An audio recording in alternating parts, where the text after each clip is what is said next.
हरि कहाँ त जाबे और तीरथ चारो धाम,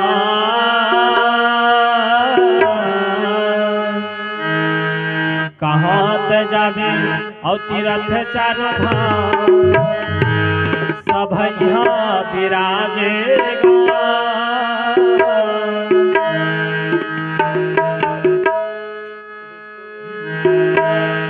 होवत हवै राम कथा कहूँ सुने लायगा, होवत हवै कथा कहूँ सुने लायगा। कहाँ त जाबे तीरथ चारो धाम, कहाँ त जाबे तीरथ चारो धाम, सब यहाँ विराजेगा।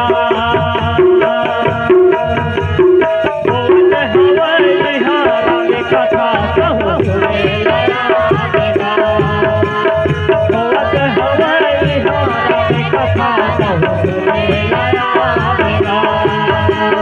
होवत हवै कथा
लगन श्री रामचंद्र की जय।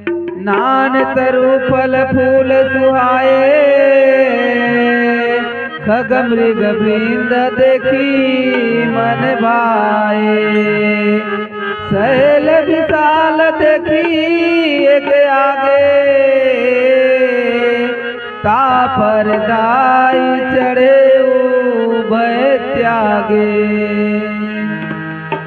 भगवान श्री रामचंद्र जी कहते हैं भैया अनेक प्रकार के वृक्ष फल फूल शोभित है कहते, नान तरु फल फूल सुहाय कहते, खग मृग वृंद देखी मन भाई कहते, है ना। पक्षी और पशुओं के समूह को देखकर तो वे बहुत ही प्रसन्न हुए कहते।